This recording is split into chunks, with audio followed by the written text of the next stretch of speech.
저는 원주에 있을 때 매년 교회 뒤에 있는 우산초등학교 졸업식에 내빈으로 참석했습니다.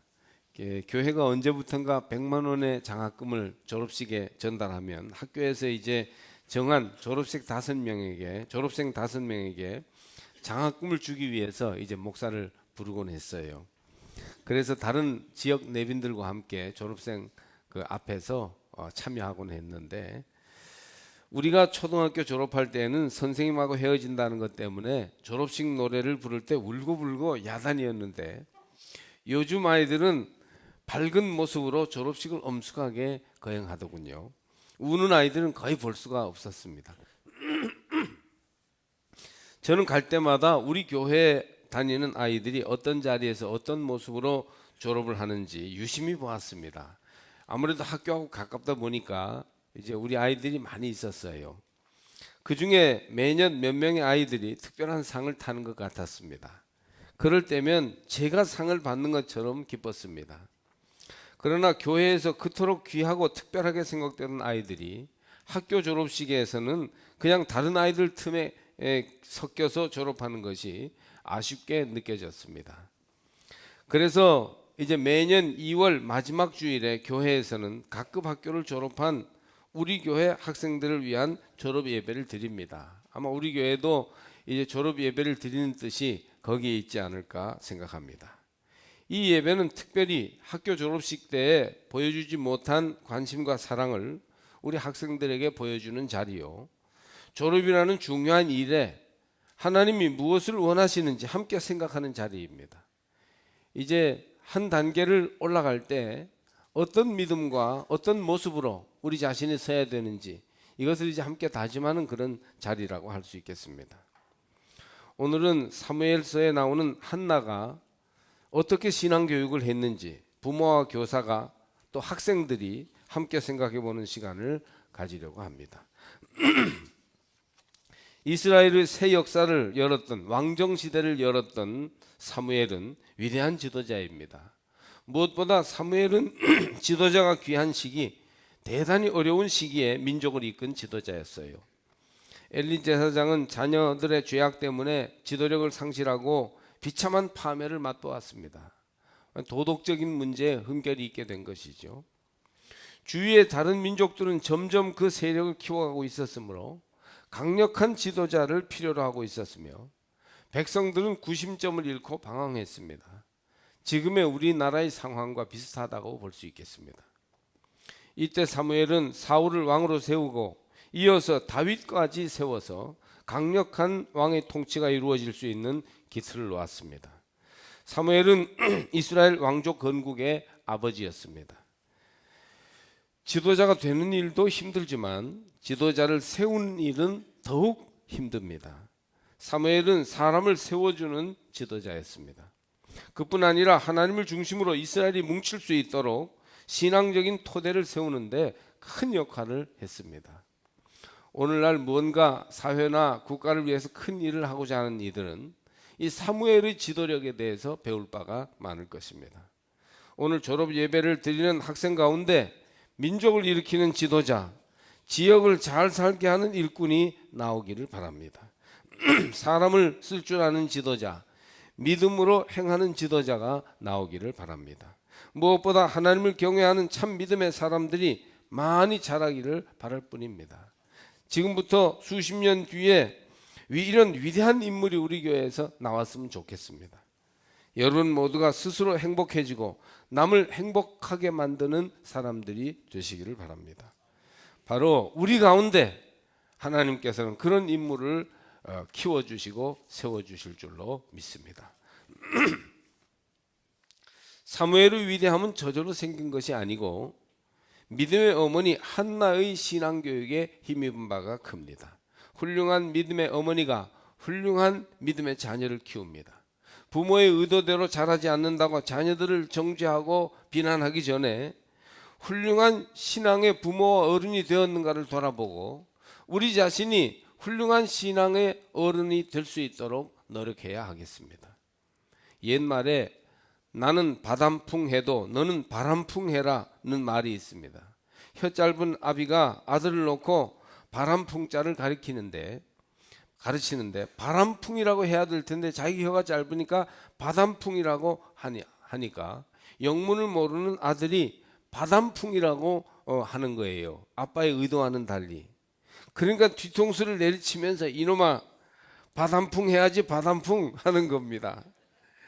아비는 바람풍 하기를 바라지만 자기가 바람풍이라고 하고 있으니 아들이 아비의 의도와는 달리 바람풍이라고 배우는 것입니다. 우리 성도들의 믿음과 생활은 바람풍입니까? 바람풍입니까? 제가 잠깐 동안도 짧은 소리를 내니까 되게 답답하죠? 한나가 믿음으로 행하듯 믿음의 모범을 보여주는 성도와 교사들이 되시기를 바랍니다. 어느 해인가 여름 성경학교 주제가 성경 말씀을 배우는 것이었는데, 그래서 그 해에 교사들에게 특별히 성경을 끼고 다니는 모습, 성경을 상위에 놓는 모습까지도 교육했던 적이 있어요. 그런 무의식적인 그런 모습에서 벌써 아이들이 성경에 대한 중요함, 성경을 삶의 중심으로 놓아야 하는 것의 의미를 느끼게 된다는 것이에요. 그러니까 우리가 의도적으로 신앙생활을 하라고 말하면서 정작 무의식적으로 우리가 행동할 때 신앙적이지 못한 모습을 보여주기 때문에 우리 자녀들은 바람풍을 보지 않고 바람풍을 봐서 그렇게 따라 행하게 되는 것이라는 것이죠. 좋은 어른이 있는 곳에 좋은 아이가 나오고, 좋은 부모가 있는 곳에 좋은 자식이 나오며, 좋은 교사가 있는 곳에 좋은 학생이 나오는 법입니다. 잘못한다고 나무라지만 말고 우리가 잘 믿고 잘 행함으로 본을 보이십시다. 한나의 믿음이 사무엘을 키우는 바탕이 되었음을 잊지 마시기를 바랍니다. 그러면 한나의 신앙 교육은 어떤 것이었는가? 우선 우리가 생각해 보면 환경을 마련해 주는 교육이었습니다. 한나의 신앙 교육은 환경을 마련해 주는 신앙 교육이었어요. 일찍이 몬테소리는 교육 환경이 교육의 질과 내용을 가져다 주는 것을 알고 몬테소리 교육이라는 방법을 유아들에게 적용하였어요. 신앙 교육에 있어서 좋은 환경, 좋은 교육의 장을 마련해 주는 것은 생명과도 같은 것이에요. 환경이 좋지 않으면 거의 아이들이 잘못됩니다. 좋은 환경은 아이들에게 약이 되고 좋지 않은 환경은 아이들에게 독이 됩니다. 그 환경이 주는 여러 가지 의미, 그 시스템이 가져다 주는 어떤 그런 메시지를 자라나는 세대가 그대로 받게 된다는 것이에요. 그래서 의도적으로 무엇을 가르쳐도 주변의 환경과 모든 시스템이 그런 의도적으로 가르치는 것에 반하게 될 때 아이들은 겉으로 말하는 것을 따르지 않고 환경이 보여주는 메시지를 자기도 모르게 체득하여 행하게 된다는 것이에요. 가정 생활이 신앙적이지 못한데 말로만 신앙생활 잘하라고 하면 아이들은 신앙생활 잘하라는 말보다는 가정생활의 비신앙적인 불신앙적인 모습에 영향을 받아 자라게 되기 때문에 결단코 신앙생활을 하지 않게 된다는 것입니다. 가장 좋은 신앙의 환경은 무엇일까요? 한나는 사무엘을 위해서 성전에서 자라게 했습니다. 늦게서야 얻은 귀한 자식, 눈에 넣어도 아프지 않을 아들이에요. 그래서 가까이 있으면서 스킨십을 하고 안아주고 얼러주고 하고 싶지만 한나는 그 아들을 위해 과감한 결단을 해버리고 맙니다. 그것은 사무엘을 주님께 드려 아예 성전에서 생활하게 한 것입니다. 지혜로운 믿음의 부모와 교사는 자라는 세대들을 위하여 교회를 중심으로 그들의 믿음이 자라도록 배려해 주어야 합니다. 정말 성전 중심, 말씀 중심으로 살아가는 그런 삶의 스타일을 실제적으로 부모로부터 배울 수 있도록 하는 것이에요. 나름대로 아이들 잘 키우려다가 이리저리 끌고 다녀서 자기도 낙심하고 아이들도 상처를 입은 끝에 이러지도 저러지도 못하는 부모들이 많습니다. 자신들이 아이들을 자꾸 신앙생활 안 하는 방향으로 나도 모르게 몰아놓고는 나중에 교회 안 다닌다고 신앙 안 가졌다고 탓하는 부모들을 볼 때가 있습니다. 여러분, 지금의 세속의 대입 교육에 여러분의 자녀들을 완전히 믿고 맡길 수 있습니까? 거기에서 인성과 인격이 충분히 자랄 수 있다고 생각하십니까? 학원에 여러분 자녀들을 맡기면 확실히 학원에서 여러분 자녀들을 책임질 수 있습니까? 우리는 자녀들을 위해서 좀 더 복음을 가르쳐야 하며 성전을 중심으로 자라게 해야 합니다. 그리고 우리 교회와 교회 학교를 위해 좀 더 많은 시간과 노력을 아끼지 말아야 해요. 정말 지금이야말로 그럴 때가 되었습니다. 어찌 보면 무식하게 아들을 성전에 맡겨버린 한나가 그 시대에 가장 지혜로운 어머니였습니다. 미국의 부호 록펠러는 어렸을 적부터 어머니가 철저하게 신앙교육을 했는데, 어머니가 무식한 어머니지만 신앙생활만큼은 확실하게 교육했어요. 그래서 록펠러 어머니의 4가지 신앙교훈은 유명하게 전해 내려옵니다. 4가지를 뭘 강조했는가 하면, 첫째는 소득의 11조를 꼭 드려라. 모든 경제는 하나님의 것이니까. 둘째로 교회에서는 꼭 앞자리에 앉아라. 말씀에 대한 사모함과 예배의 진지함을 가르친 것입니다. 셋째로 일 맡기거든 충성해라. 작은 일에 충성할 때 하나님은 큰 것으로 맡기며 삶 전체를 복 주신다는 것입니다. 넷째로 목사님께 순종해라. 지도자와 잘 협력할 것을 가르쳤습니다. 여러분의 자녀들도 교회를 중심으로 복음의 감동을 통해 양육하시기를 바랍니다. 두 번째로 한나는 말씀에 순종하는 교육을 하였습니다. 말씀을 듣게 하고 순종을 가르쳤던 것이죠. 그것이 성전에서 제사장을 중심으로 자라게 한 교육입니다. 요즘 아이들은 예전보다 독립심을 길러주고 자아가 강하여서 순종하지 않습니다. 아주 어린 아기들, 돌잡이 아이들도 자기 주장을 세우고 제 뜻대로 안 해주면 울고 불고 하여 자기 부모를 굴복시키려고 합니다. 아이가 귀여우니까, 또 아이를 정말 애지중지해서 훌륭하게 키우고 싶은 그 열망 때문에 완전히 부모가 아이한테 매여서 아이한테 끌려다니는, 말하자면 교육적으로 애초에 주도권을 잃어버리는 그런 경우가 많이 있습니다. 그러나 성경은 인간의 홀로서기를 위험하게 봅니다. 하나님 앞에 홀로선 인간은 항상 그릇된 길로 빠지고 말았어요. 하나님과 그 계명을 떠나 제 맘대로 살려 하였던 유다 백성들은 바벨론에 망하여서 포로로 잡혀버렸고, 아버지로부터 홀로서기를 선언한 둘째 아들은 탕자가 되어 짐승처럼 사는 사람이 되어버립니다. 둘째 아들은 스스로 아버지께 돌아와 품꾼의 하나 아버지의 종이 되기를 작정해요. 그전에는 독립한 아들이 되기를 원했는데 그것은 실패하였고, 이제 돌아와 종이 되기를 작정하는데 그것도 때를 놓쳐버리게 됩니다. 아버지를 떠나 스스로 서 있으면 온전한 자아가 성취될 것 같았고, 일이 잘 풀리고 사람들과 화목하며 행복할 것 같았지만, 으뜸되는 관계인 하나님과의 관계가 파괴되었을 때 인간은 갈등하고 실패하게 됩니다. 성경은 이 사실을 거듭 분명히 전해줍니다. 그러기에 결국은 의지할 존재를 바로 의지하는 것이 길지 않고 인생에서 바로 서는 길입니다. 우리가 독립하기 위해서는 어릴 적에는 철저히 어머니 아버지에게 의존하지만, 이제 어머니 아버지의 품을 떠나 스스로 독립하기 위해서는 우리의 삶을 하나님께 맡겨서 하나님을 의지하고 서는 것이 독립하는 데 매우 중요한 그런 일이 되는 것입니다. 아이는 태어나서 처음에는 절대 부모를 의지하여, 특히 엄마는 절대 의존의 대상입니다. 아이들이 24시간 그 품에서 자유를 누리며 걱정 없이 지내게 되는 것은 절대적으로 엄마를 의존할 때 가능하지요. 아주 작은 일에도 연약함을 드러내고 사랑을 한없이 갈구하는 아이들은 자기들의 작은 어깨를 어른들 가슴에 자꾸 기대려고 합니다. 그런데 사실은 언제까지나 그럴 수만은 없지요. 부모가 아이들을 살아줄 수는 없는 것이에요. 그래서 스스로 독립하여 성숙한 존재로 키우는 것이 교육의 중요한 방향인데, 이때 세상 교육은 독립심과 자기 발전을 핑계로 아이들을 막 내세워서 고독하게 하고 방황하게 하는 것이에요. 사춘기는 스스로 한번 겪어봐라. 다 반항의 계절이고 좌절의 계절이니까 한번 당해봐라. 그래서 사춘기를 험하게 스스로 겪게 하면서 많은 아이들의 영혼이 황폐해지는 것입니다. 그러나 신앙인들은 아이들을 하나님께로 이끌어서 하나님과 함께 스스로 서게 하는 것이에요. 여기에 신앙교육의 중요한 원칙과 비결이 있습니다.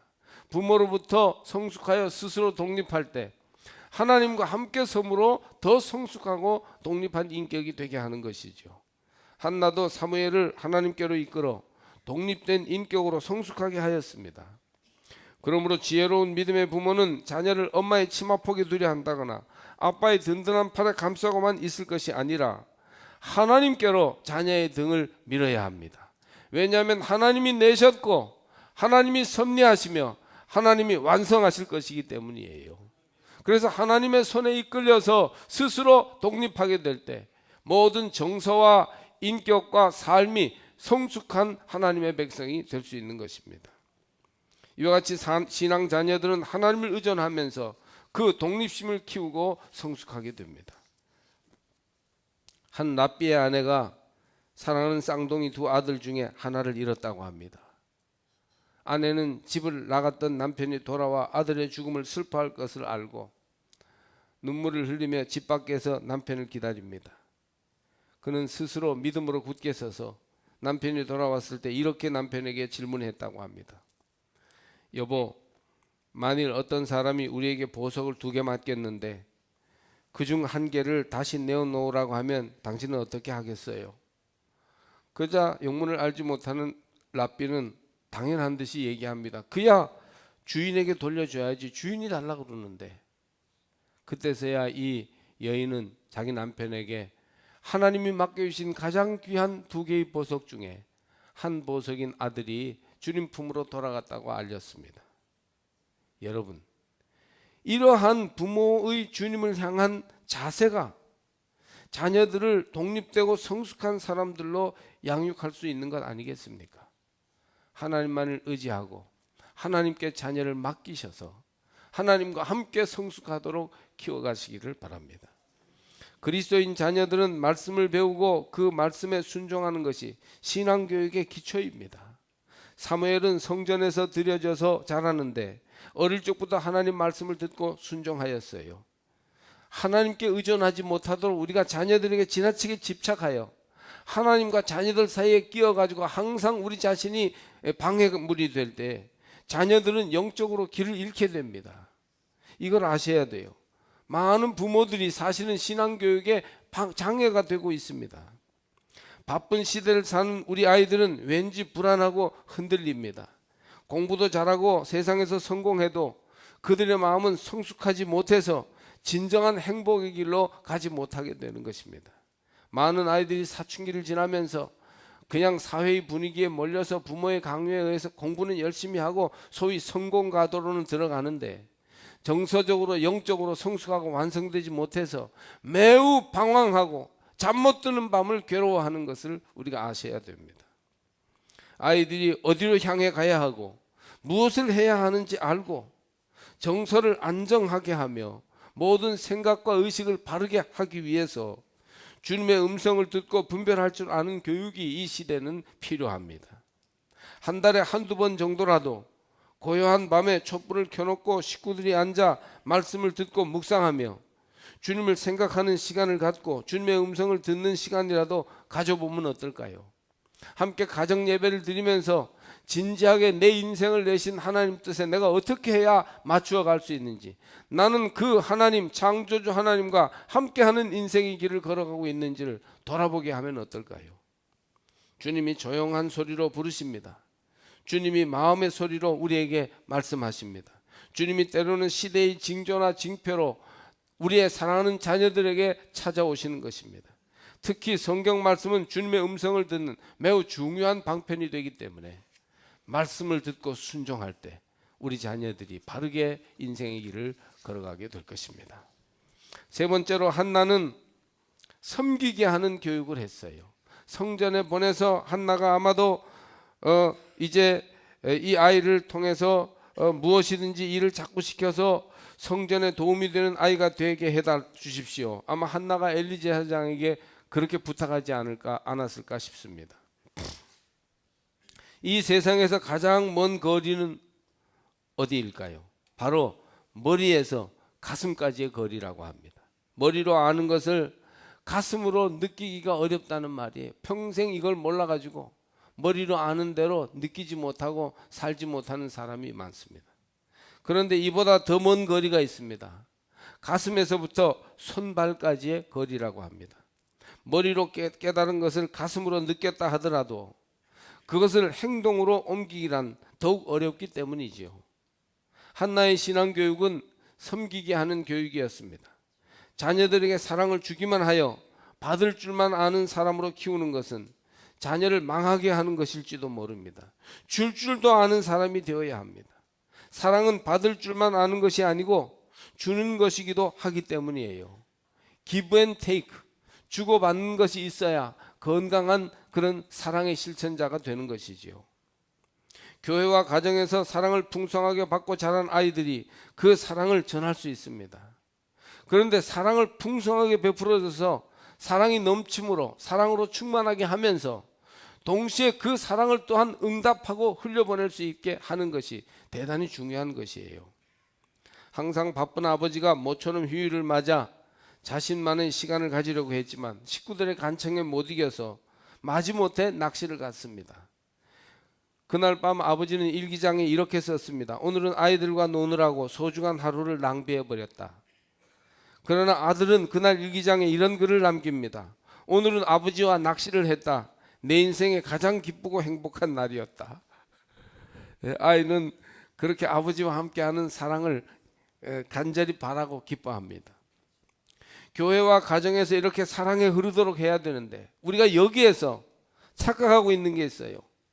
무조건 사랑을 부어주면 그 사랑을 받은 아이가 정서적으로 안정되며 삶의 방향을 찾아 훌륭하게 자랄 줄 안다고 무책임하게 결론을 내리는 것입니다.